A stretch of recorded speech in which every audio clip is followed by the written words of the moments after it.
If Africa wants to be more globally competitive, it will need to transform its rural communities, its so-called local people who are often relegated to the background. Over 70% of the people are often in the rural areas in Africa.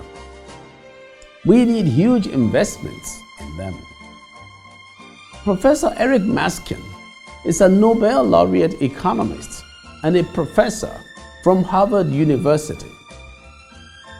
He talks about globalization as a powerful engine for enriching countries looking at the experience of China. Plugging into globalization can do wonders for a nation, he says. He also mentions how people without skills are left behind, and there is a need to raise skills and improve their education to enable people to participate in a more global sense. As he says, transformation is possible if the people are willing. Let's listen to him. Globalization is a powerful engine for enriching countries. We have only to look at the experience of China over the last 30 years to see how a country can go from the brink of starvation to accomplish many wonders if one is plugged into global trade. That's how China was able to develop. But the problem with globalization is that not everyone in a country benefits from this development. That is, globalization, as we've seen, contributes to inequality as well as to prosperity. And it's typically people in agriculture, subsistence agriculture, who are left behind when globalization takes over. That's what's happened in China. We've seen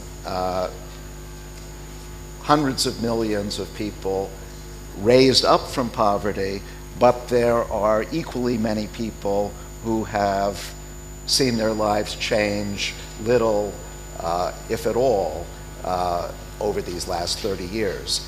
And my concern is, first, why have these people been left behind, and what can be done about it? I think that the answer to why they have been left behind is that this globalization has entailed a globalization of the production process itself, so that now companies are truly international in nature and can hire people from any part of the world. And that's true of agricultural enterprises as well. But when they hire workers, agricultural workers, for example, they want people who have some skills, who, for example, know modern agricultural techniques. Otherwise, they're not interested. And so people without skills don't get jobs and are left behind. Embracing renewable energy like solar power in rural areas across Africa can increase access to energy and create meaningful employment for the youth. Let's watch this video and see how this is working in Zimbabwe. The majority of Zimbabwe's population lacks access to modern energy services, which severely limits their potential for economic and social development. Solar PV systems are a desirable alternative energy source and are objectively affordable, but still represent a fairly large upfront investment for the rural poor. Most solar companies have refrained from entering the rural market due to perceived high risk and transaction costs. Our main aim under the Rural Solar Market Development Project is to increase access to renewable energy and also create meaningful self-employment opportunities. This project addresses the missing link of rural retailing and distribution of solar PV products in the solar value chain of rural Zimbabwe. It is doing so through working with solar companies, youths, agro-dealers, and rural entrepreneurs.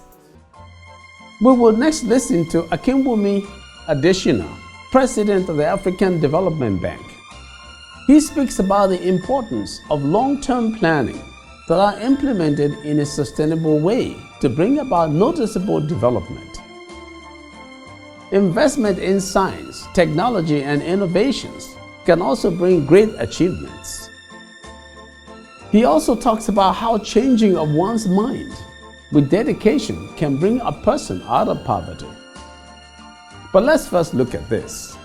And if you look at the history of the Korean development, it's actually quite amazing. This is a country that, think about it, is smaller than Liberia, smaller than Benin. It's actually smaller than Mali. It's 1/3 of the size of a country like Algeria.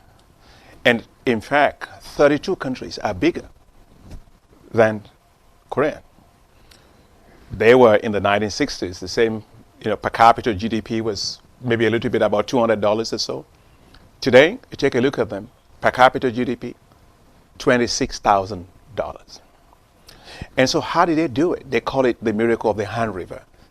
It wasn't really a miracle. It was the fact that they decided to industrialize. They industrialized, they started out with heavy industries.